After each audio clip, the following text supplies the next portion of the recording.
Hello friend, मैं पंकज बार फिर से आपका स्वागत करता हूं अपने यूट्यूब चैनल पर। दोस्तों, अगर आप भी नवोदय एंट्रेंस एग्जाम 2023 की तैयारी कर रहे हैं तो इस चैनल को सब्सक्राइब कर लीजिए, क्योंकि इस चैनल पर अरिहंत बुक का सभी टॉपिक और विगत वर्ष में पूछे गए प्रश्न और अभ्यास प्रश्नावली सभी को इसमें सॉल्व कराया जाता है। तो फटाफट चैनल को सब्सक्राइब कर लीजिए। आज हम लोग दोस्तों देखिए अध्याय 9 पढ़ेंगे। इससे पहले मैं एक अध्याय से लेकर 8 अध्याय को कंप्लीट सॉल्व करा चुका हूँ। तो अगर आप लोगों वीडियो नहीं देखे हैं तो मैं डिस्क्रिप्शन बॉक्स में हर एक का प्लेलिस्ट बनाया है, तो उसका मैंने डिस्क्रिप्शन बॉक्स में उसका लिंक दिया हूँ, तो जाके आप लोग देख लीजिए। चलिए हम लोग अपने क्लास को स्टार्ट करते हैं। तो देखिए आज का अध्याय जो है आपका अध्याय 9 है, जो कि देखिए बेसिक इंट्रो होने वाली है और एक ज़बरदस्त क्लास होने वाली है, क्योंकि इसमें हम लोग कुछ बेसिक चीज़ें सीखेंगे जो कि आपको अगर पता है तब भी ठीक, अगर नहीं भी पता है तो आप इस वीडियो को लास्ट तक देखते रहिएगा। देखिए इस चैप्टर का नाम है व्यंजकों का सन्निकटन एवं सरलीकरण। इसको इंग्लिश में बोलते हैं approximation and simplification of an expression. देखिए ये चैप्टर बहुत ही आसान चैप्टर है, बहुत छोटा चैप्टर है, बट इस पर कुछ कॉन्सेप्ट होता है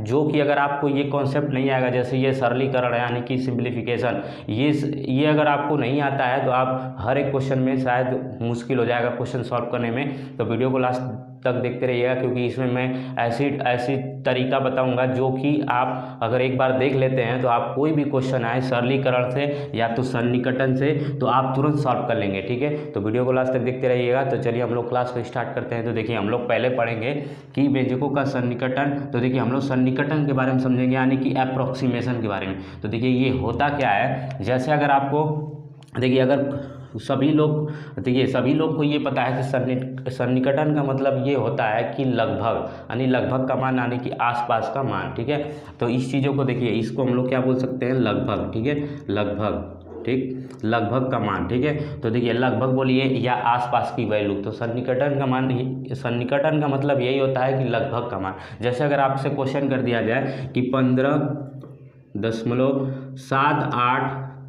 का सन्निकटन बताइए मान। ठीक है, तो कैसे आप बताएंगे, तो देखिए इसका कुछ तरीका होता है। तो देखिए हम लोग क्या करेंगे, एक जैसे आपको पॉइंट बना के सिखा देता हूँ। जैसे मान लीजिए ये पॉइंट हमने ले लिया, ये 15 से और 16 के बीच में मैंने ले लिया। ठीक है, अब किसके ये सन्निकटन है यानी किसके लगभग का मान है, तो यही आपको बताना होता है। तो आप वीडियो को लास्ट तक देखते रहिएगा, क्योंकि मैं कुछ तरीका बताऊँगा जो कि आज के बाद आपको इस सन्निकटन में कोई दिक्कत नहीं आएगी। तो देखते रहिएगा वीडियो को। ठीक है, तो देखिए अगर ये 15.78 दिया है तो इसको कितना इसका सन्निकटन मान आएगा। तो देखिए कैसे इसको सॉल्व करेंगे। तो देखिए ये एक पॉइंट मैंने एक लाइन बना दिया है, इसका मिड पॉइंट मतलब ये बीच का पॉइंट पे हम लोग मान लेते हैं कि ये 15.5 होगा। ठीक है, यहाँ पे हमने एक मान लिया कि ये बीचों बीच जो पॉइंट होगा 15.5 होगा, क्योंकि आधा आधा इसको अगर किया जाएगा तो 15.5 ही आएगा। ठीक है, तो देखिए इसका सन्निकटन मान क्या होगा। देखिए ये 15.5 है, तो 15 के बाद 6 7 ऐसे आएगा। तो मान लेते हैं कि कहीं यहाँ पर आएगा 15.7 और 8, ये यहाँ पे लगभग में आएगा। ठीक है, तो हम लोग मान लेते हैं कि यहाँ पर आएगा। तो आप देख सकते हैं कि 15.78 किसके निकट में है, यानी कि किसके लगभग में है। यानी कि देखिए, तो देख लीजिए यहाँ से यहाँ जाने में सबसे नज़दीक है, लेकिन यहाँ से देखिए इसको यहाँ से यहाँ जाने में यानी कि ये बहुत दूरी है। तो सबसे नज़दीक किसका मान जा रहा है, यानी कि 16 के, यानी कि 16 के नज़दीक में ये मान है। ठीक है, तो हम लोग इसका सन्निकटन मान क्या बताएंगे, ये 16 बताएंगे। तो इसी तरीके से हम लोग सारे सन्निकटन मान को समझेंगे कैसे निकाला जाता है। तो ये चीज़ें सिंपल चीज़ें हैं। तो देखिए अब ऐसे तो हर बार हम लोग फिगर बना के समझेंगे नहीं कि इसका सन्निकटन मान क्या होगा, अप्रॉक्सीमेट वैल्यू क्या होगी। तो हम लोग क्या करेंगे, देखिए इसमें एक तरीका होता है कि जो मिड पॉइंट होता है, जैसे ये 15.5 है, तो देखिए 15.5 के बाद या 15.5 भी हो, तो अगर ये मिड पॉइंट अगर देखिए ये 15.5 है या 15.6 है या 15.7 है, 15.8 है या 15.9 है, अगर जब भी 15.5 से अगर आपको 5, 15.6, 15.7, 15.8, 15.9 जब भी इसके इधर का मान होगा तो हम लोग क्या करेंगे, 15 और 16 के बीच का जो निकटन मान होगा यानी कि सन्निकटन मान होगा वो 16 ही होगा। तो हम लोग हमेशा ही 16 के पास जाएंगे। अगर ये इससे कम होगा, यानी कि ये इससे कम होगा, तो देखिए ये अगर देखिए अगर 14, अगर ये 14 अगर देखिए सॉरी यहाँ से अगर हम लोग इससे कम अगर आएंगे, अगर इससे कम आते हैं तो हम लोग को देखिए यहाँ पहुँच जाएंगे, यानी इसके करीब आ जाएंगे, यानी इसके सन्निकट अनुमान होगा। ठीक है, तो इस तरीके से हम लोग को समझना होगा। तो अगर इसका मिड पॉइंट के बाद अगर कोई भी वैल्यू आ रही है तो हम लोग सीधे अगले वाले नंबर के पास पहुँच जाएंगे। तो ऐसे सन्निकट अनुमान को निकालते हैं। तो देखिए कुछ आपको इसमें कुछ एग्जाम्पल दिया है, तो उसको हम लोग एग्जाम्पल से भी समझ लेते हैं। तो देखिए, तो आई थिंक आप लोग को ये समझ में आ रहा होगा। तो वीडियो को अगर आपको समझ में आ रहा है तो लाइक करिए वीडियो को।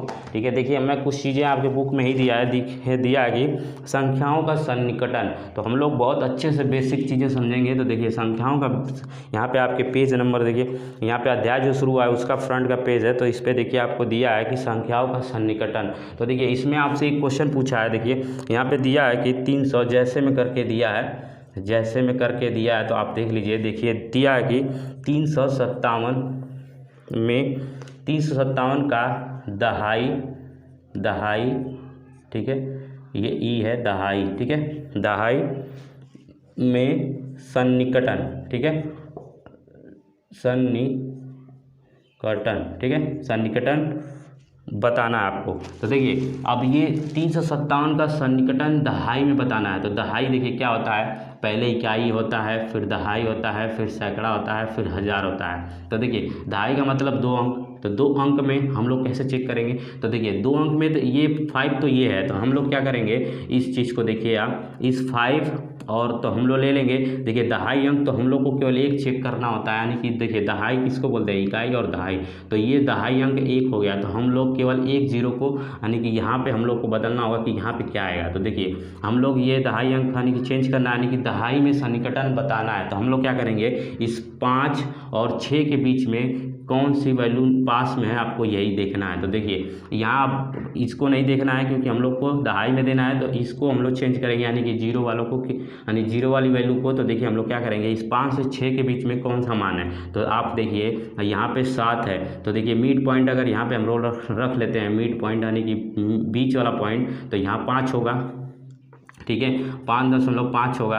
अगर ऐसे अगर आप समझें तो 5 होगा, ठीक है। तो इस तरीके से अगर 5 होगा, उसके बाद 5 ऐसे करके जाता रहेगा। तो देखिए अगर ये यहाँ देखिए आप, अगर आपको ये चीज़ें देखिए ध्यान से, अगर ये 7 है तो ये 5, ये 6 के करीब में है, यानी कि अगर इसको आप देखेंगे तो ये 6 के करीब में है। देखिए तो आपको क्या करना है, अगर 1 से लेके 1 2 3 4 5 अगर 4 तक है तो हम लोग पहले वाले वैल्यू के पास आएंगे। अगर 4 तक है तो हम लोग पहले वाले वैल्यू के पास आएंगे, यानी पहले वाले मान के पास। अगर 5 के बाद है, यानी कि देखिए 5 भी है, तो देखिए अगर 5 है, फिर उसके बाद 6 है, 7 है और 8 है, 9 है, तब हम लोग किसके पास आएंगे, यानी कि इसके पास हम लोग बड़े वाले नंबर के पास चले जाएंगे। अगर 5 भी है तो बीच अगर बीचों बीच भी है, अगर 5 है तब भी हम लोग बड़े वाले नंबर के पास चले जाएंगे। तो इस तरीके से हम लोग सन्निकटन मान निकालते हैं। तो देखिए इसका हम लोग निकालेंगे, तो 3 तो पहले लिख लीजिए। अब हम लोग को ये डिसाइड करना है कि ये किसके बीच में आएगा। तो देखिए ये 5 है और यहाँ 6 है, तो हम लोग किसके पास जाएंगे, या तो आप ये समझ लीजिए दहाई में सन्निकटन बोला है। तो दहाई में यानी कि हम लोग को इसको ये समझना है कि ये 50, देखिए इसको 0 लगा लीजिए क्योंकि दहाई में बात कर रहा है तो 0 लगा सकते हैं, ठीक है। तो दहाई में बात कर रहा है तो 50 और 60 के बीच में कौन किसके नज़दीक होगा। तो देखिए यहाँ आपका 57 आता, यहाँ मान लेते हैं कि 57 आएगा, ठीक है, और इधर आपका 51 आएगा, फिर 52 आएगा, इस तरीके से आएगा। तो मिड पॉइंट 55 होगा, ठीक है, मिड पॉइंट क्या होगा, 55 होगा, ठीक है। तो इस तरीके से मिड पॉइंट, तो देखिए अगर मिड पॉइंट भी है, अगर 55 है तब भी हम लोग 60 के पास जाएंगे। अगर 55 से कम है तो हम लोग 50 के पास जाएंगे, और 55 के बाद है तो हम लोग किसके पास जाएंगे, 60 के पास। तो इसको हम लोग लिख सकते हैं 360, क्योंकि देखिए ये 7 दिया यानी कि 57 दिया, तो ये किसके करीब में हो जाएगा, ये 60 के करीब में। तो यही सन्निकटन मान इसको निकाला जाता है। तो आप समझ गए होंगे। तो इस तरीके से दहाई अंक का हम लोग को निकालना होगा। तो इसको हम लोग चेंज करेंगे, ठीक है। तो इतने दूर की वैल्यू को हम लोग को चेंज करना होगा, ठीक है। तो ऐसे ही सन्निकटन मान को निकालते हैं। अब उसके बाद देखिए क्वेश्चन और दिया आपको, तो इन सबको समझ लेते हैं, क्योंकि देखिए एक बेसिक क्लास है तो आपको हर एक कॉन्सेप्ट इसमें मैं बताऊंगा, तो आप देखते रहिएगा। तो देखिए आपको दूसरा क्वेश्चन दिया है, दूसरा एग्जांपल दिया है कि 22,594। तो 22,594 में आपको बोला है कि इसका सन्निकटन मान, ठीक है। इसमें बोला है कि सैकड़े में सन्निकटन मान, यहाँ पे लिख लीजिए का सैकड़े में सन्निकटन ठीक है, सन्निकटन। तो अब इसमें आपको बताना है, तो देखिए कैसे सॉल्व करेंगे। अब इसका सन्निकटन बताना है, तो देखिए क्या होगा। अब आप देखिए सैकड़े में, तो इकाई, दहाई, सैकड़ा। सैकड़े में कितना आ जाएगा, यानी कि यहाँ आ जाएगा सैकड़ा। तो सैकड़ा में हम लोग क्या लिख सकते हैं, यानी कि 100, सैकड़े को 100 बोलते हैं। तो हम लोग को 100 में चेंज करना है। तो देखिए हम लोग 500 और 600 के बीच में देखेंगे। तो यहाँ पे आप लिख लीजिए 500, सॉरी देखिए 500, फिर 500 और 600 के बीच में हम लोग देखेंगे ये किसके करीब में है। तो आप देखिए ये इसको हम लोग नहीं देखना है, क्योंकि हम लोग को इसके बाद ही, तो देखिए सैकड़े में पूछ रहा है तो हम लोग को 3 वैल्यू बस देखनी है, यानी कि ये 2 जीरो को हम लोग को देखना है कि ये किसके करीब है और इसको देखना है, ठीक है। तो इससे हम लोग पता करेंगे कि 500 और 600 के बीच में कौन सी नज़दीक है संख्या। तो आप देख रहे होंगे ये जो 94, हम लोग उधर 1 अंक देख रहे थे, अब हम लोग 2 अंक देखेंगे, क्योंकि सैकड़े में 2 जीरो होता है, तो हम लोग 2 अंक को देखेंगे कि किसके करीब है। तो आपको देखिए मिड पॉइंट जो ये है, अगर 550 से, अगर 550 हो या 550 से अगर थोड़ा भी ज़्यादा हो, 50, अगर ये 550 है, उसके बाद 500, ये 60 है, तो ये देखिए ये किसके करीब जाएगा, ये 600 के करीब जाएगा।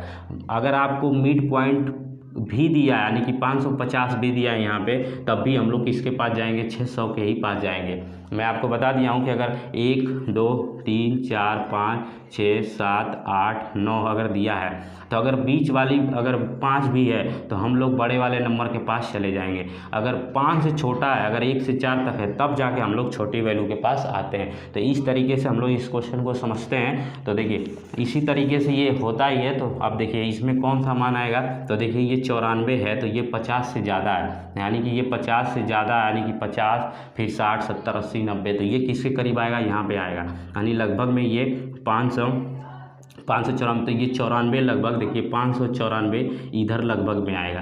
तो ये इसके करीब में है, यानी कि 500 और 600 के बीच में सबसे सन्निकटन में किसके पास है, यानी कि 600 के पास। तो इसका ये तीनों वैल्यू को हम लोग को चेंज करना होगा। तो इसे लिखेंगे 22,000, और यहाँ से हम लोग को चेंज कर लिए कि ये सैकड़े में किसके निकटन है, यानी कि 600 के, तो ये 600 हो जाएगा, ठीक है। तो इस तरीके से ये इसका, यानी कि 22,594 का सैकड़े में सन्निकटन कितना आएगा, 22,600, यानी कि देखिए 500 और 600 के बीच में हम लोग चेक किए हैं। सैकड़े में चेक करना होगा तो 2 जीरो को हम लोग चेक करेंगे, यानी कि 2 अंक को चेक करेंगे, और 3 अंक को हम लोग को बदलना होता है, यानी कि इसको देखेंगे कौन सा नंबर है, तो ये 500 एक इसको समझ लेंगे और इसको 600, ऐसे बना के आप समझेंगे तो कभी भी कन्फ्यूजिंग नहीं आएगी। अब उसके बाद चलिए हम लोग और देख लेते हैं। तो देखिए आपको तीसरा दिया है, तो देखिए बहुत बेसिक क्लास होने वाली है। तो आप अगर आपको वीडियो पसंद आ रही है तो वीडियो को लाइक करिए।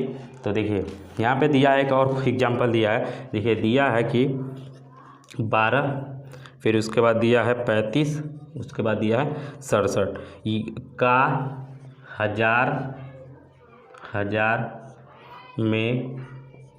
हजार में सन्निकटन, ठीक है, सन्निकटन, ठीक है। ये इसमें आपको पूछा है, देखिए इकाई, दहाई, सैकड़ा, हज़ार, 10,000, लाख, यानी कि देखिए 1,23,000, ठीक है, 1,23,567 का हज़ार में सन्निकटन मान। तो देखिए हज़ार कैसे होता है, तो देखिए ध्यान से, हज़ार कैसे होता है, तो देखिए इकाई, दहाई, सैकड़ा, हज़ार, तो यहाँ लिखेंगे हज़ार, तो 1 जीरो और बढ़ जाएगा, तो हज़ार में तो हम लोग केवल 3 संख्या देखेंगे, यहाँ पे तीन संख्याओं को बदलेंगे। तो देखिए ये 3 संख्याओं को बदलना होगा, लेकिन हम लोग कहाँ से लिखेंगे, यहाँ से लिखेंगे।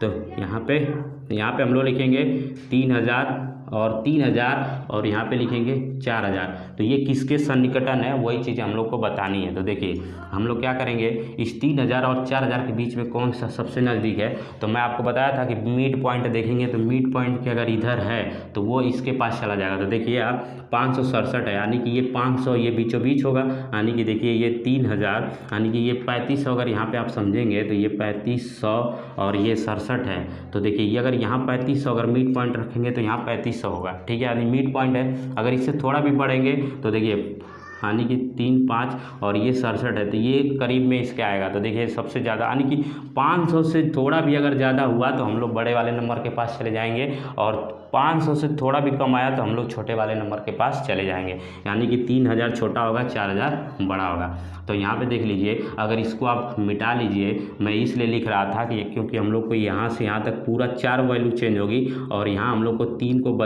को देख के बदलना होता है। तो इस तरीके से मैं यहाँ पे आपको समझाया हूँ। तो देखिए यहाँ बीच में 500 है, अगर 500 भी रहता तब भी हम लोग 4000 के पास जाते, अगर इससे ज़्यादा है तो हम लोग यहीं हम लोग जाएंगे डायरेक्ट, तो ये बड़ी वैल्यू हम लोग ले लेंगे। तो यहाँ पे हम लोग लिख सकते हैं 1,23,000। अब 23 नहीं लिखेंगे। अब देखिए ये 3 हम लोग किसके पास गए हैं, क्योंकि ये इसके पास यानी कि सबसे लगभग में इसके है, ठीक है। तो हम लोग का मान जो आएगा ये इसको 3 0 हम लोग लगा लेंगे, यानी 4000 इसको कर लेंगे, ठीक है। तो ये 1,24,000 आ जाएगा, ठीक है। 1,23,567 का हज़ार में सन्निकटन क्या आएगा, 1,24,000 ये आएगा, ठीक है। तो यही चीज़ें हो जाएंगी। तो आप चीज़ समझ गए होंगे कि कैसे हम लोग सन्निकटन मान को निकालेंगे। तो ये बहुत बेसिक चीज़ें हैं जो कि आपको आना चाहिए, ठीक है। ये नहीं आएगा तो आप हज़ार में, सैकड़े में और दहाई में सन्निकटन नहीं बता सकते हैं। जैसे एक एग्जाम्पल मैं सैकड़े का ले लेता हूँ। जैसे अगर मैं आपको यहाँ पे लिख देता हूँ 400, देखिए 400 मैंने 453 लिख लिया। तो अब इसमें आपको बताना है कि दहाई में, तो दहाई में इसमें अगर लिख दिया का दहाई में सन्निकटन, ठीक है, सन्निकटन, तो आपको कैसे जवाब देना है, इसका आंसर क्या आएगा। तो देखिए हम लोग को दहाई में देखना है, तो इकाई दहाई यानी कि 2 अंक, तो हम लोग को ये 5 समझना है कि 5 से और ये 6 यानी कि देखिए इस 50 और इस 60 के बीच में हम लोग को देखना है किसके निकट में है। तो मैं बताया था कि अगर ये मिड पॉइंट में अगर 5 हो या 5 से ज़्यादा हो या 7 हो, अगर इससे ज़्यादा होगा तो हम लोग बड़े वाले नंबर के पास चले जाएंगे। अगर इससे कम होगा, तो देखिए ये 3 है तो ये 5 से कम ही होगा, लगभग यहाँ आएगा। तो ये 3 किसके करीब में जाएगा, इस 50 के। तो हम लोग इसका सन्निकटन बताएंगे, यानी कि दहाई में सन्निकटन इसका क्या आ जाएगा, 450 आ जाएगा, ठीक है। क्योंकि देखिए ये 50 के ज़्यादा करीब है, यानी 53 देखिए ये जो है 50 के ज़्यादा करीब है, जो कि 60 से बहुत दूर है, ठीक है। तो लगभग में यही बताना होता है, तो इसका 450 आएगा। तो आई थिंक कि आपको ये सारी चीज़ें समझ में आ गई होंगी। तो चलिए हम लोग अब ये हम लोग समझते हैं नेक्स्ट टॉपिक को, यानी सरलीकरण को, सिंप्लीफिकेशन कैसे किया जाता है। तो देखिए सिंप्लीफिकेशन सबको लगभग आता है, अगर जिसको नहीं आता है वो भी देखे और जिसको आता है वो भी अपना स्ट्रॉन्ग करे, क्योंकि मैं कुछ बेसिक चीज़ें बताऊंगा। तो देखिए सरलीकरण में हम लोग पहले पढ़ेंगे बोर्ड मास के बारे में। तो बोर्ड मास में हम लोग, अब देखिए बोर्ड मास एक अच्छा टॉपिक होता है, जो कि हर एक कैलकुलेशन को, मैथ का कोई भी कैलकुलेशन होता है जो कि आपको आसान बना देता है। तो आप इसको ज़रूर समझ लीजिए। तो देखिए हम लोग पढ़ेंगे वी बोर्ड मास। अब देखिए अब तक आप लोग सुने होंगे कि बोर्ड मास, अब मैं बता रहा हूँ वी बोर्ड मास। तो कुछ लोग, अब ये देखिए कुछ लोग नाम इसका सुने होंगे, लेकिन कुछ लोग इसको नहीं जानते होंगे कि वी बोर्ड मास, ठीक है। सब लोग बोर्ड मास जानते होंगे। तो आप वीडियो को ऐसे ही लास्ट तक देखते रहिए, क्योंकि मैं वी बोर्ड मास के बारे में एकदम फुल डिटेल बताऊंगा, जो कि सिंप्लीफिकेशन यानी सरलीकरण का कोई भी क्वेश्चन आएगा तो आप तुरंत सॉल्व कर देंगे। तो चलिए हम लोग उसी को समझते हैं। तो पहले तो हम लोग इसको ये समझें कि इसका फुल फॉर्म क्या होता है, यानी वी का फुल फॉर्म, बी का, ओ का, डी का, एम का, ए का, एस का, सबका फुल फॉर्म हम लोग समझ लेंगे और इसकी हिंदी समझ लेंगे, तो हम लोग को पूरा सरलीकरण का क्वेश्चन समझ में आ जाएगा। तो देखिए पहले हम लोग यहाँ पे हम लोग लिख लेते हैं वी का मतलब होता है विनकुलम, यानी कि इसको लिख लीजिए विनकुलम, ठीक है। अब देखिए विनकुलम का मतलब क्या है, विनकुलम का मतलब इसको बोलते हैं हिंदी में रेखा कोष्ठक। आप लोग सुने होंगे रेखा कोष्ठक। देखिए हम लोग बहुत डिटेल से इसको समझेंगे इस चैप्टर को, क्योंकि ये बहुत अच्छा चैप्टर है, क्योंकि इस चैप्टर के बिना आपको कोई भी कैलकुलेशन नहीं आएगी, ठीक है। तो इसको हम लोग बहुत अच्छे समझेंगे। तो देखिए विनकुलम यानी कि रेखा कोष्ठक। आप अब इसको कैसे ये कैसा होता है, तो देखिए रेखा कोष्ठक आप देखे होंगे, कोई भी संख्या लिखी होती है, जैसे कि 4 लिखा हो, माइनस का 2 लिखा हो, और इस पे ये ऐसे बना देता है, तो इसी को बोलते हैं हम लोग रेखा कोष्ठक। इसको देखिए और भी एक चीज़ बोलते हैं, बार बोलते हैं। तो कुछ लोग बार भी बोलते हैं, इसको बोला जाता है रेखा कोष्ठक, ठीक है। तो इस तरीके का जो भी सिंबल होगा, तो ये देखिए इसको, ये ऊपर बनता है नंबर के, तो ये रेखा कोष्ठक होता है, ठीक है। तो ये सबसे पहले सॉल्व होता है। देखिए बोर्ड मास में सबसे पहले भी आता है, तो भी का मतलब रेखा कोष्ठक यानी कि भी बार, ठीक है, बार समझ लीजिए, वी से बार समझ लीजिए। तो यानी कि सबसे पहले क्वेश्चन में हम लोग बार को सॉल्व करते हैं। तो देखिए बहुत डिटेल में मैं समझाऊंगा बोर्ड मास के बारे में। तो देखिए अब बी का मतलब होता है, बी का मतलब होता है ब्रैकेट, ठीक है, बी का मतलब होता है ब्रैकेट। आप देखिए अब ब्रैकेट को हिंदी में क्या बोलते हैं, कोष्ठक। देखिए हम लोग बहुत डिटेल से समझेंगे हर एक चीज़ को, क्योंकि देखिए हिंदी इंग्लिश जो भी इंग्लिश में भी जो पढ़ता है उसको भी समझ में आ जाएगा और जो हिंदी में पढ़ता है उसको भी समझ में आ जाएगा। तो ये कि देखिए इसको बोलते हैं कोष्ठक। अब देखिए कोष्ठक में अगर कोष्ठक आता है तो देखिए अगर बोर्ड मास से पहले हम लोग भी को सॉल्व करते हैं जो रेखा कोष्ठक होता है, उसके बाद हम लोग ब्रैकेट को सॉल्व करते हैं। अब देखिए ब्रैकेट को सॉल्व करते हैं तो ब्रैकेट में भी कंडीशन होता है कि एक स्मॉल ब्रैकेट होता है यानी कि छोटा कोष्ठक होता है, फिर उसके बाद ये आपका मझला कोष्ठक होता है, फिर उसके बाद आपका बड़ा कोष्ठक होता है। तो सबसे पहले हम लोग देखिए पहले नंबर पे हम लोग छोटे ब्रैकेट को सॉल्व करते हैं यानी कि छोटा कोष्ठक को, फिर दूसरे नंबर पे मझला कोष्ठक को, तीसरे नंबर पे हम लोग बड़ा कोष्ठक को सॉल्व करते हैं। तो इस तरीके से ये नंबरिंग होता है। उसके बाद देखिए हम लोग ओ के बारे में समझेंगे। तो ओ क्या होता है, तो देखिए ओ का मतलब इंग्लिश में होता है ऑफ, ठीक है, ऑफ होता है और इसको हिंदी में बोलते हैं का। तो देखिए मैं जो ब्रैकेट में लिख रहा हूँ इसकी हिंदी लिख रहा हूँ और इधर इंग्लिश लिख रहा हूँ। अब देखिए जो इंग्लिश मीडियम पढ़ते होंगे उसके क्वेश्चन में ऑफ लिख के आएगा और जो हिंदी मीडियम में होंगे उसके क्वेश्चन में लिख के का आएगा। तो इसका मतलब होता है अगर जब भी क्वेश्चन में का लिख के आ जाए तो आपको समझ लेना है कि ये गुणा का सिंबल है, यानी कि गुणा सिंबल बना लेना है, ठीक है। तो इस तरीके से हम लोग सारी चीज़ें समझते हैं, ठीक है। इसको आप मिटा लीजिए, थोड़ा नीचे जगह हो जाएगी। अब देखिए अब उसके बाद देखिए डी है, डी का मतलब होता है डिवीज़न, ठीक है, डिवीज़न। अब देखिए डिवीज़न का मतलब होता है भाग, यहाँ लिख लीजिए भाग, सबकी हिंदी हम लोग लिख ले रहे हैं तो इसको भी हिंदी में लिख लेते हैं भाग। अब देखिए भाग कैसा दिखता है, यानी कि ऐसे सिंबल में दिखता है तो भाग होगा। फिर उसके बाद डिवीज़न के बाद होता है यम यानी कि मल्टीप्लिकेशन, तो इसको भी समझ लीजिए मल्टीप्लिकेशन, ठीक है, मल्टीप्लिकेशन को बोलते हैं गुणा, ठीक है। तो गुणा इसको समझ लीजिए। अब देखिए गुणा का सिंबल, गुणा ऐसे ही होता है। तो देखिए का भी मतलब गुणा होता है, लेकिन क्वेश्चन में अगर का लिखा हो और गुणा हो तो पहले का को सॉल्व करेंगे, ठीक है, क्योंकि दोनों का मतलब गुणा ही होता है, ठीक है। अब उसके बाद एडिशन, तो एडिशन ADD एडिशन, ठीक है, एडिशन का मतलब होता है जोड़, ठीक है, जोड़ होता है। उसके बाद देखिए जोड़ का सिंबल प्लस ऐसे बनाते हैं। फिर उसके बाद होता है सब्ट्रैक्शन, ठीक है, सब्ट्रैक्शन इसको बोलते हैं घटाना, ठीक है, घटाना बोलते हैं, जो कि इसको कैसे डिनोट करता है, इससे माइनस है, यानी ठीक है ये माइनस है, ठीक। आप देख लीजिए इन सब का फुल फॉर्म हो गया वी, यानी कि देखिए आप क्वेश्चन जब भी आएगा आपको, तो देखिए जब भी क्वेश्चन आएगा तो इसी वी बोर्ड मास से हम लोग सॉल्व करेंगे। वी का मतलब होगा वेंकुलम, यानी कि इसको बोलेंगे रेखा कोष्ठक, जो कि इस तरीके का दिखेगा आपको क्वेश्चन में, ऐसे ही दिखेगा, ठीक है। तो पहले हम लोग रेखा कोष्ठक को सॉल्व करेंगे, उसके बाद ब्रैकेट को सॉल्व करेंगे। ब्रैकेट में भी पहले हम लोग स्मॉल को यानी कि छोटे को, फिर दूसरे पे इसको, फिर तीसरे पे इसको हम लोग सॉल्व करेंगे इस तरीके से। फिर उसके बाद ऑफ को सॉल्व करेंगे, फिर डिवीज़न को सॉल्व करेंगे, भाग को, फिर मल्टीप्लिकेशन, फिर एडिशन, फिर सब्ट्रैक्शन।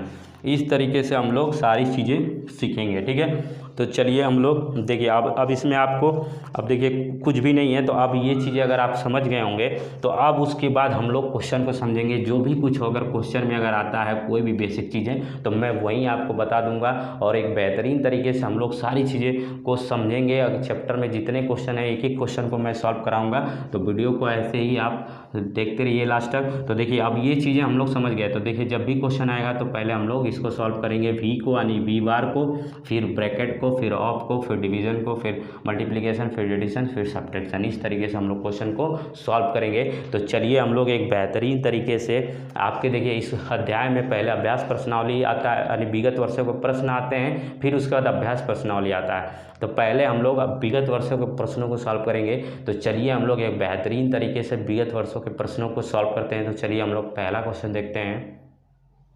तो चलिए हम लोग पहला क्वेश्चन देखते हैं। देखिए विगत वर्ष में पूछे गए प्रश्नों का पहला क्वेश्चन है। तो देखिए आपको बोला है कि निम्न को सरल से प्राप्त होता है। तो देखिए ये क्वेश्चन आपको मैं देखिए बोर्ड पे लिखा हूँ, तो इसको आपको सरल करना है यानी कि सिंप्लीफिकेशन करना है। तो देखिए हम लोग सब बोर्ड मास का रूल पढ़ लिए हैं यानी वी बोर्ड मास का रूल पढ़ लिए हैं। तो हम लोग क्या करते हैं, देखिए इस क्वेश्चन को आपको सॉल्व कैसे करना है। देखिए ये बड़ा क्वेश्चन होता है तो कुछ लोग के दिमाग में, कुछ लोग के माइंड में ये होता है कि हम लोग कहाँ से इसको शुरू करें यानी कहाँ से इसको सॉल्व करें। तो देखिए वी बोर्ड मास में, देखिए वी बोर्ड मास, तो देखिए ये चीज़ें अगर आपको वी बोर्ड मास, ठीक है, तो वी बोर्ड मास में देखिए आपको क्या करना होता है, पहले देखना होता है कि वी यानी कि रेखा कोष्ठक है नहीं, वी बार है कि नहीं क्वेश्चन में। तो देखिए इस पूरे क्वेश्चन में वी बार नहीं है यानी कि रेखा कोष्ठक नहीं है, तो हम लोग वी को पहले यानी कि छोड़ देंगे। फिर उसके बाद देखेंगे ब्रैकेट है, तो उसके बाद देखिए हम लोग ब्रैकेट के पास पहुंचेंगे। तो ब्रैकेट तो है क्योंकि देखिए इसमें ब्रैकेट एक बड़ा ब्रैकेट है यानी कि बड़ा कोष्ठक है और एक छोटा कोष्ठक है। तो मैं आप लोग को बताया था कि ब्रैकेट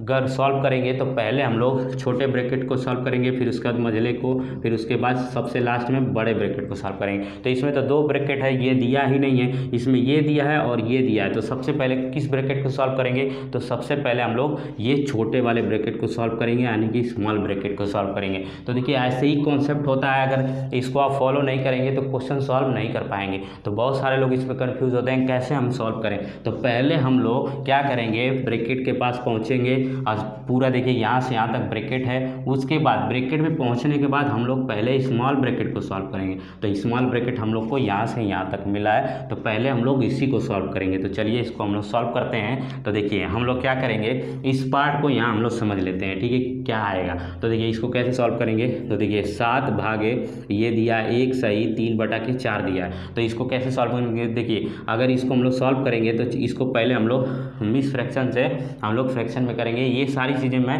फ्रैक्शन के चैप्टर में मैं समझा चुका हूँ कि इसको कैसे करते हैं। तो इसको गुणा करते हैं और इसको जोड़ते हैं। तो इसको गुणा करिए तो 7 भागे, अब इसको गुणा करेंगे 4 कम 4 3 7, 7/4 हो जाएगा। अब देखिए एक चीज़ें मैं और सिखाया था कि अगर भाग है, इसको भाग से हम लोग को गुणा में करना होता है। तो इस 7 को लिखिए, इस 7 को लिखिए और भाग से गुणा में करना है तो गुणे का सिंबल बनाइए।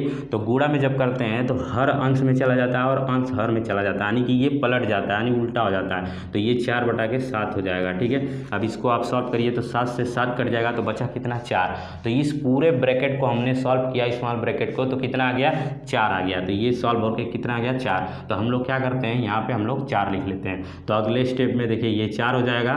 फिर ये देखिए ब्रैकेट सॉल्व हो चुका है, ये बड़ा वाला ब्रैकेट बचा हुआ है और मल्टीप्लाई में 2 बचा है। तो इसको हम लोग लिख लेंगे और बाकी सब नंबर को लिख लेंगे, ठीक है। तो इस सबको आप लिख लीजिए। तो इस तरीके से स्टेप बाय स्टेप अगर आप सॉल्व करेंगे तो कोई गलती नहीं होगी, ठीक है। फिर -15 सही 1/2, ठीक है। तो इतना आप समझ गए। अब उसके बाद देखिए क्वेश्चन में क्या करेंगे, तो अब तो ब्रैकेट स्मॉल वाला सॉल्व हो गया। अब उसके बाद क्या करेंगे, तो देखिए उसके बाद देखेंगे कि ऑफ है क्वेश्चन में, तो ऑफ भी नहीं है। फिर उसके बाद देखेंगे डिवीज़न है, तो डिवीज़न भी नहीं है। देखिए यहाँ हम लोग स्मॉल ब्रैकेट में भी वही चीज़ें ये भी फॉलो करते जाते हैं यानी कि देखते हैं ब्रैकेट में जाने के बाद भी देखते हैं डिवीज़न है कि मल्टीप्लिकेशन है, एडिशन है, सब्ट्रैक्शन है। तो पहले इसमें एक ही सिंबल था यानी कि डिवीज़न का था, तो हम लोग भाग कर दिए, ठीक है। तो इस तरीके से हम लोग सॉल्व कर लिए। अब क्या करेंगे, अब देखिए इस पूरे ब्रैकेट को ही सॉल्व करना है, पहले नंबर पे इसी को सॉल्व करना है। तो हम लोग क्या करेंगे, पहले हम लोग देखिए अब इसमें 2 सिंबल आ गया, एक प्लस का आ गया और एक गुणे का आ गया। तो देखिए अब आप बताइए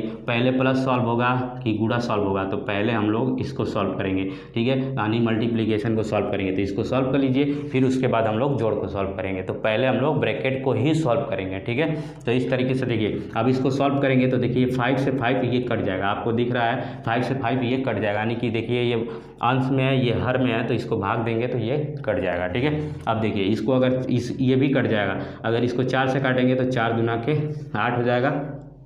4 से ये 2 बार में कट जाएगा और ये 4 से 3 बार में कट जाएगा। तो ये देखिए पूरे इस ब्रैकेट में हम लोग को क्या बच के आया, 3/2 और ये प्लस में हम लोग का 4 बचा है और इस ब्रैकेट के बाहर 2 है और इधर -15 सही 1/2 है। इस तरीके से हम लोग सॉल्व करते एक एक स्टेप चलेंगे। अब उसके बाद देखिए अब यहाँ क्या करते हैं, जब भिन्न, ये देखिए जब हम लोग का ये ऐसे हो जाता है तो ये भिन्न का जोड़ हो जाता है। तो भिन्न के जोड़ में हम लोग इसका एलसीएम निकालते हैं, तो 2 और 1 का एलसीएम निकालेंगे तो 2 ही आएगा, ठीक है। अब इससे भाग भाग कराएंगे तो एक बार में भाग चला जाएगा तो 3 में गुणा हो जाएगा 1 से।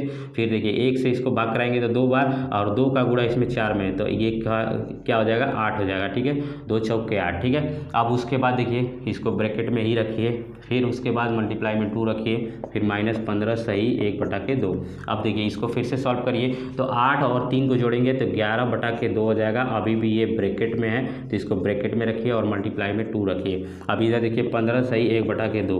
अब देखिए इस ब्रैकेट को जब हटाएंगे तो ये इसके साथ गुणे में है तो इसको गुणा करना पड़ेगा, तो इसको ब्रैकेट को हम यहीं हटा लेते हैं, क्योंकि देखिए अब कोई वैल्यू नहीं है तो इसको हटाएंगे तो देखिए ये प्लस था तो ये माइनस बाहर है तो माइनस लग जाएगा, और इसको आप सॉल्व करिए तो देखिए अब इसमें देख लीजिए आप, अब देखिए ये माइनस है और गुणा में है तो हम लोग क्या करेंगे, पहले गुणे को सॉल्व करेंगे तो ये गुणा ही पहले सॉल्व होगा, क्योंकि देख लीजिए यानी कि मल्टीप्लिकेशन पहले आता है, उसके बाद सब्ट्रैक्शन आता है एडिशन के बाद। ठीक है, तो इस तरीके से हम लोग मल्टीप्लिकेशन करेंगे तो देखिए इसको गुणा करेंगे तो ये 2 से 2 कट जाएगा, यहाँ बचा कितना, तो यहाँ माइनस के बाद बचा 11। अब देखिए इधर बचा है 15 सही 1/2, तो देखिए 15 सही 1/2 यानी कि ये देखिए मिस फ्रैक्शन में दिया है तो इसको हम लोग फ्रैक्शन में कर लेते हैं। तो देखिए 15 दूना के 30 और 1 31, तो 31/2 हो जाएगा।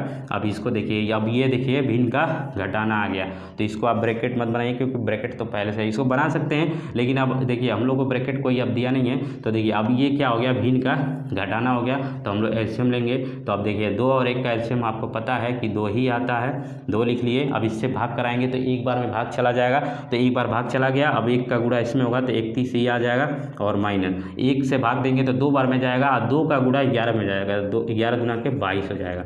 अब इसको आप सॉल्व करते जाइए, तो ये सारी चीज़ें स्टेप स्टेप में आप सॉल्व करते आए हैं। ठीक है, तो इस तरीके से अब देखिए अब क्या करेंगे, अब 31 में से 22 को घटाएंगे तो 9 बचेगा, इसको घटा लीजिए, यहाँ से हासिल लेंगे 11 में से 2 जाएगा 9, और यहाँ 2 से 2 कट जाएगा, फिर 2 बच गया, तो यही क्या होगा आपका राइट आंसर होगा। तो देख लीजिए किस ऑप्शन में दिया है, तो ये आपको 9/2 यानी कि तीसरे ऑप्शन में दिया है। ठीक है, तो आपका तीसरा ऑप्शन यहाँ पे सही हो जाएगा। देखिए हम लोग एक बेहतरीन तरीके से हम लोग एक एक स्टेप्स से हम लोग क्वेश्चन को किए हैं तो सॉल्व हो गया है, तो आपको थोड़ा भी कंफ्यूज नहीं होना है कि कौन सा पहले सॉल्व करें, तो आपको भी बोर्ड मार्क्स अप्लाई करना है, इसका प्रयोग करना है, तभी आप क्वेश्चन को सॉल्व कर पाएंगे। ठीक है, तो आई थिंक कि आप लोग को ये समझ में आ गया होगा। तो चलिए हम लोग नेक्स्ट क्वेश्चन देखते हैं, तो इसको हम लोग मिटा लेते हैं।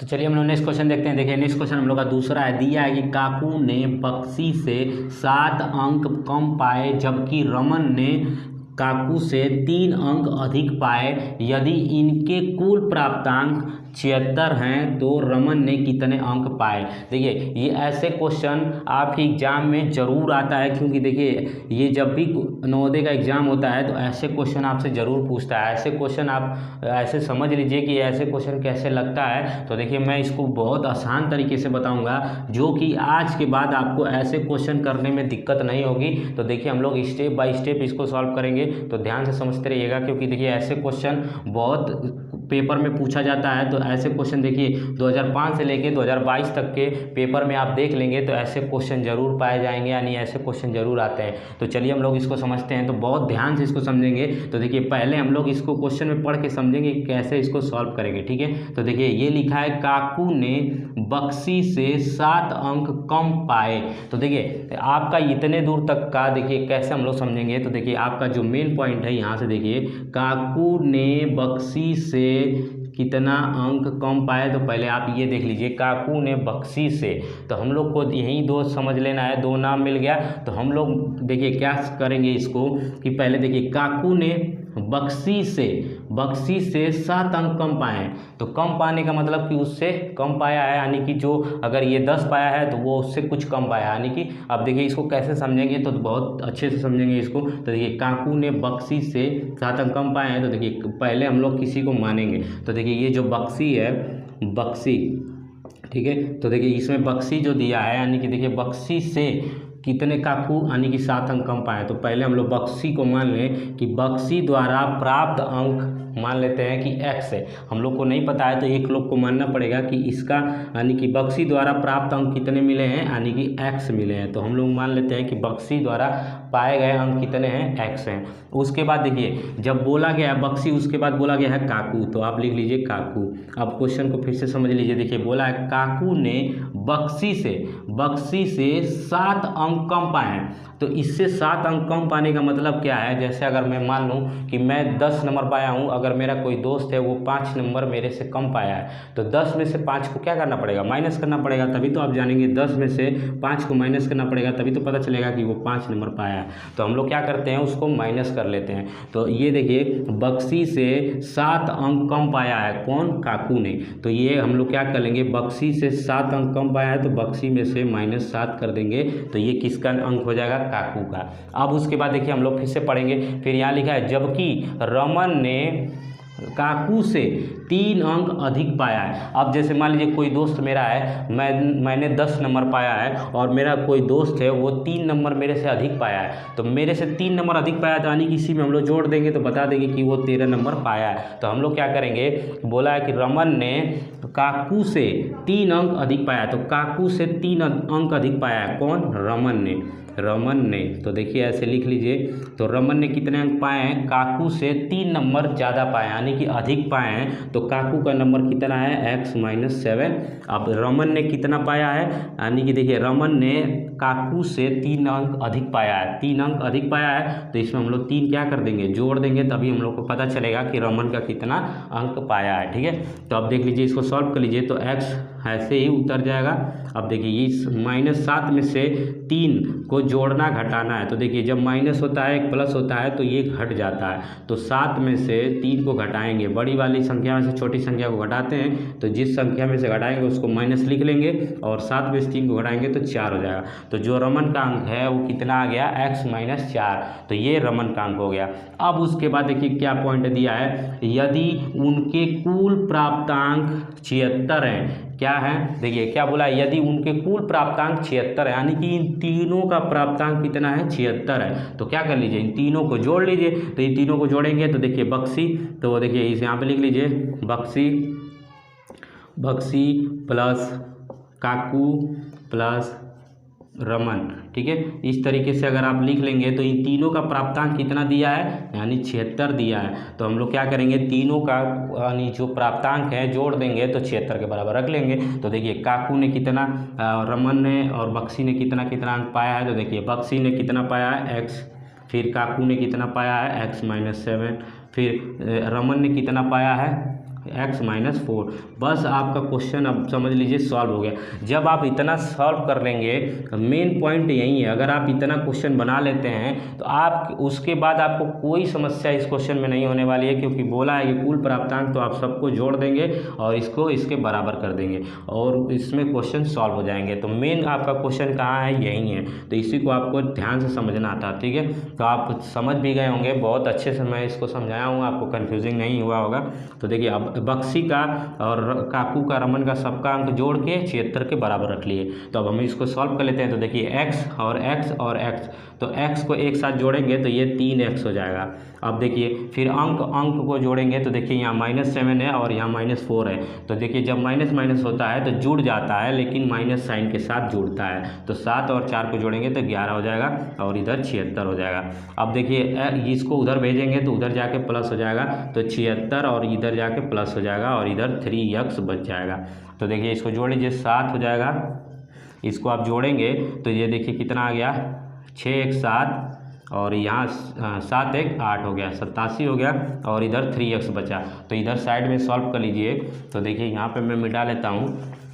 तो देखिए आपको कितना मिला है, 3x बराबर 87 ये दिया है। तो x की वैल्यू चाहिए तो x को इधर भेजना पड़ेगा, अंक को इधर भेजना पड़ेगा, x को इधर भेजना, यानी एक साइड रखना पड़ेगा। तो ये 87 और बटा में 3 हो जाएगा। बस इसको काट लीजिए तो 3 दूना के 6 और बचा 2, तो 3 9 27, ये 29 आ गया। एक्स की वैल्यू क्या आ गई, 29 आ गई। देखिए अभी भी आपका आंसर नहीं आया क्योंकि क्वेश्चन में आपसे क्या पूछा है, तो रमन ने कितने अंक पाए हैं, तो रमन का अंक बताना है। ये तो एक्स की वैल्यू आई है, एक्स की वैल्यू किसको माने थे हम लोग, बक्सी का। अगर बक्सी का अंक पूछता तो हम लोग तुरंत आंसर बता सकते थे कि बक्सी का जो अंक आया है 29 आया है। तो हम लोग क्या करेंगे, इसमें रमन का अंक बताएंगे। तो रमन का अंक कौन सा है, ये x-4, तो x-4, तो रमन का अंक बताना है। तो रमन का वैल्यू क्या है, x-4, तो x की वैल्यू हम लोगों ने निकाला है 29 और -4 कर देंगे,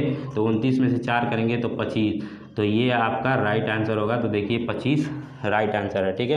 तो इस तरीके से देखिए आपको दूसरे ऑप्शन में दिया है, तो 25 आपका राइट आंसर है। तो ध्यान से आप समझ लीजिए क्योंकि देखिए मैं बहुत डिटेल से इसको समझाया हूँ। अगर आपको थोड़ा भी डाउट हो रहा है तो वीडियो को बैक करके आप फिर से देख लीजिए क्योंकि बहुत बेसिक डिटेल में समझाया हूँ, तो आपको कन्फ्यूजिंग नहीं हुई होगी। तो यही आपका राइट आंसर है। तो चलिए हम लोग अब क्वेश्चन को तीसरे क्वेश्चन को देखते हैं। तो इसको हम लोग मिटा लेते हैं। तो देखिए इसको हम लोग मिटा के तुरंत सॉल्व कर लेंगे क्योंकि क्वेश्चन बहुत सिंपल है।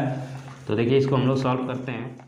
तो चलिए हम लोग नेक्स्ट क्वेश्चन देखते हैं। देखिए नेक्स्ट क्वेश्चन आपका तीसरा है, दिया है कि इसको सरलीकरण कीजिए। तो देखिए इसको हम लोग को सिंप्लीफिकेशन करना है, यानी कि सरल करना है। तो बहुत सिंपल क्वेश्चन है। तो देखिए इसको कैसे सॉल्व करेंगे। तो देखिए अब हम लोग सारी चीज़ें समझ चुके हैं, तो हम लोग थोड़ा सा इसको और तेज़ी से करते हैं क्वेश्चन को। तो देखिए अब इसको क्या करना है, तो देखिए बोर्ड मास हम लोग पढ़ लिए हैं, वी बोर्ड मास। तो वी बोर्ड मास में पहले क्या आता है, तो देखिए पहले हम लोग का ब्रैकेट आता है, तो ब्रैकेट है नहीं, वो ऑफ आता है, तो ऑफ है नहीं, डिवीज़न है। तो देखिए डिवीज़न पहले इसमें है, तो हम लोग इस गुणे और डिवीज़न में यानी कि देखिए भाग और गुणा में सबसे पहले इसको सॉल्व करेंगे। तो चलिए इसको सॉल्व कर लेते हैं। तो देखिए इसको अगर सॉल्व करेंगे तो ये भाग में दिया है, तो इसको पहले आप गुणे में कर लीजिए। तो ये लिख लीजिए 7/3 और गुणे 2/3, और इस भाग को हम लोग गुणा में करेंगे। तो इस भाग को गुणा में करेंगे तो गुणे में जब भी इसको किया जाता है तो क्या होता है, ये हर अंश में चला जाता है और अंश हर में हो जाता है, तो ये पलट जाता है, तो ये 5/3 हो जाएगा, ठीक है। अब इसके सबके अपॉन में ये दिया है, तो इसको भी देखिए सॉल्व करिए। तो देखिए ये मिस फ्रैक्शन में दिया है, तो 3 एकम 3 और 2 5, तो 5/3 हो जाएगा और प्लस का 2 हो जाएगा। अब अगले स्टेप में सॉल्व करिए। तो देखिए अब इसको सॉल्व करेंगे तो आप इसको देखिए गुणा करना पड़ेगा क्योंकि ये गुणे में है, तो 5 गुणा के 10 7 70, 70 कितना हो गया, ये 3 3 9 3 27, तो ये 27 हो गया। अब ये पूरे का बटा है, तो पूरे का बटा कर लीजिए। अब इसको सॉल्व कर लीजिए। तो देखिए इसको सॉल्व करेंगे तो ये देखिए भिन्नों का जोड़ है, तो जोड़ यहाँ आप सॉल्व कर लीजिए, भिन्नों का जोड़। तो हम लोग क्या करेंगे, यहाँ पे एलसीएम लेंगे, ठीक है। तो यहाँ पे 3 एलसीएम आ जाएगा। तो देखिए इससे भाग कराएंगे तो 3 बार में भाग चला जाएगा। अब 3 बार भाग चला गया तो 3 का गुणा 2 में हो जाएगा, तो 6 हो जाएगा, और प्लस 3 से भाग कराएंगे तो 1 बार में भाग चला जाएगा, 1 का गुणा 5 में होगा तो 5 ही हो जाएगा। तो इसको जोड़ेंगे तो 11 हो गया, 11/3 हो गया। तो इसको सॉल्व किए तो कितना आ गया, 11/3। तो यहाँ लिख लीजिए 11/3, ठीक है। यहाँ मैं साइड में इसको सॉल्व कर लिया था, ठीक है। तो इस तरीके से 11/3 आ गया। अब देखिए अब हम लोग क्या करेंगे, अब देखिए ये पूरे का बटा है, ये बटे का मतलब होता है कि ये भाग में होता है, ठीक है। कोई भी चीज़ें लिखी हुई है कि 7/5, तो इसको आप लिख सकते हैं 7 और बटा में 5। तो ये जो बटा होता है ये भाग का ही सिंबल होता है। या ये सारी चीज़ें मैं बेसिक क्लास में यानी कि हर एक क्लास में मैं समझाता चला हूँ, ठीक है। तो ये चीज़ें आप जानते होंगे। तो अब ये देखिए भाग में है, तो ये भाग में है तो हम लोग इसको गुणा में करेंगे। तो पहले आप 70 और यहाँ पे देखिए 70/27 आप लिख लीजिए। अब इसको भाग से, ये जो भाग है यानी जो बटा है, इसको हम गुणे में करेंगे। तो गुणे में करते हैं तो ये हर का अंश हो जाता है और अंश का हर हो जाता है। तो इसको हम लोग करेंगे तो ये पलट जाएगा, तो 3 ऊपर हो जाएगा और ये 11 नीचे हो जाएगा, ठीक है। इस तरीके से ये सॉल्व किया जाता है। अब देखिए इसको काटेंगे तो 3 से काटेंगे तो ये 3 एकम 3 हो जाएगा, और ये 3 9 27 हो जाएगा, ठीक है। तो 3 9 27 हो गया। अब ये देखिए 70 से एक बार गुणा करेंगे तो 70 आ जाएगा, और यहाँ गुणा होगा 11 9 99, तो ये हो जाएगा 99। तो यही क्या हो जाएगा, आपका राइट आंसर हो जाएगा। तो देखिए किस ऑप्शन में दिया है, तो ये आपको ये देख लीजिए, आपको 70/99 आपको ये देखिए दूसरा ऑप्शन में दिया है, तो आपका दूसरा ऑप्शन सही हो जाएगा। अब उसके बाद चलिए देखिए चौथा क्वेश्चन है। तो चौथा क्वेश्चन बहुत सिंपल है, केवल आपको भाग करना है। तो देखिए चौथा क्वेश्चन को हम लोग सॉल्व कर लेते हैं यहीं पे। तो देखिए चौथा क्वेश्चन आपको देखिए डिस्प्ले पे दिख रहा होगा क्वेश्चन की क्या है। क्वेश्चन बहुत सिंपल है, बस आपको भाग करना है। तो देखिए बोला है कि सरल कीजिए। तो देखिए आपको दिया है चौथा क्वेश्चन, बोला है देखिए 64 16 फिर 64 ये दिया है और भाग करके बोला है कि 16, इसको बोला है कि आप सरल करिए, ठीक है। सरल करने पे प्राप्त होगा। तो देखिए बहुत सिंपल है, अगर ये चीज़ें भाग में दी है तो हम लोग इसको डायरेक्ट भाग करके देख लेते हैं। अगर आपको डायरेक्ट काटना आता है तो अच्छी बात है, नहीं तो आप क्या करिए सीधे सीधे भाग कर लीजिए। तो यहाँ पे मैं भाग करके दिखा देता हूँ, 64 16 64 ही इसको भाग करना है। तो देखिए ये भाग है, सिंपल है, तो हम लोग जल्दी जल्दी सॉल्व कर लेंगे। तो देखिए 16 से 4 बार टेबल पढ़ेंगे तो 16 चौके 64, ठीक है। तो इसको माइनस करेंगे तो ये दोनों कट जाएगा। अब हम लोग एक अंक उतार लेंगे, एक, तो एक उतार लिए। तो देखिए ये छोटा हो गया, तो छोटा जब हो जाता है तो हम लोग 0 बार भाग लेकर जाके और इसको भी हम लोग उतार लेते हैं। अब 16 एक कम 16 हो जाएगा। तो देखिए ये फिर से क्या हो गया, ये भी कट गया। अब इस अंक को उतारेंगे 6 को, तो देखिए ये छोटा पड़ गया। तो हम लोग क्या करेंगे, एक 0 लगा के इसको भी हम लोग उतार लेंगे। तो ये उतर गया। अब 16 चौके 64, तो यही आपका क्या हो जाएगा, यही आपका राइट आंसर हो जाएगा। तो देखिए किस ऑप्शन में दिया है, तो ये आपको देख लीजिए ये किस ऑप्शन में दिया है। तो ये 40 और 104 यानी कि दूसरा ऑप्शन आपका सही है, ठीक है। तो ये दूसरा आपका राइट आंसर है। अब उसके बाद चलिए हम लोग 5वें क्वेश्चन को देखते हैं। तो देखिए 5वां क्वेश्चन यही हम लोग सॉल्व कर लेते हैं। तो देखिए 5वां क्वेश्चन आपको दिया है, देखिए 5वां क्वेश्चन दिया है 24 प्लस, देखिए 24 प्लस आपको फिर दिया है बड़ा ब्रैकेट है, ठीक है। फिर उसके बाद बड़ा ब्रैकेट 6 माइनस फिर मझला ब्रैकेट है, फिर 5 माइनस 2 और छोटे ब्रैकेट में दिया है 4 माइनस 3, ये छोटा ब्रैकेट बंद फिर मझला फिर बड़ा। इस तरीके से क्वेश्चन आपको दिया है। इसको बोला है कि सरल करने पे परिणाम आता है, तो इसको आपको केवल सरल करना है। तो देखिए बहुत सिंपल क्वेश्चन है। तो देखिए ये क्वेश्चन में हम लोग क्या करते हैं, भी बोर्ड मास का यूज़ करते हैं। तो भी बोर्ड मास में देखिए पहले हम लोग का बोर्ड मास, ठीक है। तो बोर्ड मास से पहले भी यानी कि बार आता है, फिर ब्रैकेट आता है, फिर उसके बाद ऑफ आता है, डिवीजन आता है, मल्टीप्लिकेशन एडिशन, ये सारी चीज़ें मैं समझा चुका हूँ। तो देखिए क्या करेंगे, पहले हम लोग ब्रैकेट के पास पहुँचेंगे। तो देखिए ब्रैकेट तो एक बड़ा वाला भी है और एक छोटा वाला भी है और एक मझला ब्रैकेट है। तो मैं आप लोग को बताया था कि ब्रैकेट जब भी सॉल्व करते हैं तो पहले छोटे वाले ब्रैकेट को सॉल्व करते हैं, फिर मझले ब्रैकेट को, फिर बड़े वाले को। तो हम लोग पहले छोटे ब्रैकेट के पास पहुँच जाएंगे। तो यहाँ पर छोटा ब्रैकेट है, तो इसको आप सॉल्व कर लीजिए। तो देखिए इसको सॉल्व करेंगे तो 4 में से अगर 3 को माइनस करेंगे तो 1 हो जाएगा। तो इस ब्रैकेट में 1 हो गया, 1 का गुणा 2 में करेंगे तो 2 हो जाएगा। देखिए ये 1 हो गया, 4 में से 3 को माइनस करेंगे तो 1 हो जाएगा और यहाँ 2 से गुणा बाहर लिखा हुआ है। तो ऐसे स्टेप में सॉल्व करते रहिए और ये करली ब्रैकेट ऐसे बना लीजिए, ये 6 माइनस। तो पहले हम लोग इसी को सॉल्व करेंगे, ठीक है। तो ये हो गया, ये 24 है, ठीक। अब देखिए ये बड़ा ब्रैकेट बंद कर लीजिए। अब देखिए 2 का 1 में गुणा होगा, क्योंकि अगर ब्रैकेट जब हटाएंगे तो ये इसके साथ गुणा हो जाएगा। तो 2 का गुणा होगा तो 1 में तो 2 हो जाएगा और 5 में से 2 जाएगा तो कितना बचेगा। तो देखिए यहाँ 2 हो गया, यहाँ 5 हो गया। ये करली ब्रैकेट, ये माइनस में है और ये करली है और ये बड़ा है। और फिर यहाँ 6 है माइनस में, ये बड़ा है, ठीक है। फिर ये प्लस 24 है। तो इस एक एक स्टेप से करेंगे तो आपको गलत नहीं होने का चांस होगा, ठीक है, यानी गलत नहीं हो सकता है, ठीक है। तो 5 में से 2 जाएगा तो यहाँ 3 बच गया। तो देखिए अब इस करली ब्रैकेट को सॉल्व कर लिए तो 3 बच गया। अब इधर 6 है और माइनस, तो ये बड़ा ब्रैकेट बच गया। तो 6 और ये प्लस 24 हो गया, ठीक है। इसको हम लोगों ने सॉल्व किया तो 3 बचा, तो करली ब्रैकेट को हटा दिया, यानी मझले ब्रैकेट को हटा दिया तो 3 बचा। अब 6 में से 3 जाएगा तो 3 बचा। अब ये बड़ा वाला ब्रैकेट भी सॉल्व हो गया, 3 बच गया और प्लस ये 24 हो गया। अब इसको आप जोड़ लीजिए, देखिए इसको जोड़ेंगे तो आपको कितना आ जाएगा, 27। तो यही क्या हो जाएगा, राइट आंसर हो जाएगा। तो देखिए पाँचवें का आपका चौथा ऑप्शन सही है। तो ये आपका चौथा राइट आंसर हो जाएगा। तो दोस्तों हम लोग वीडियो को यहीं स्टॉप करते हैं, क्योंकि हम लोग ज़्यादा बड़ी वीडियो नहीं रखेंगे। तो अगर आपको वीडियो पसंद आई है तो वीडियो को लाइक करिए। अगर मेरे चैनल पे पहली बार है तो चैनल को सब्सक्राइब कर लीजिए, क्योंकि चैनल पे ऐसे ही हम लोग सारे चीज़ों को बेसिक से बेसिक तरीके से सीखते जाएंगे, ताकि आपका नवोदय में सिलेक्शन हो जाए, ठीक है। तो अगर वीडियो पसंद आई है तो लाइक करिए। मेरे चैनल पर पहली बार है तो चैनल को सब्सक्राइब कर लीजिए। चैनल को सब्सक्राइब करके बेल आइकन को प्रेस करके ऑल नोटिफिकेशन पर क्लिक कर लीजिए, ताकि कोई भी मैं वीडियो अपलोड करूँ तो सबसे पहले नोटिफिकेशन आपको मिले। धन्यवाद।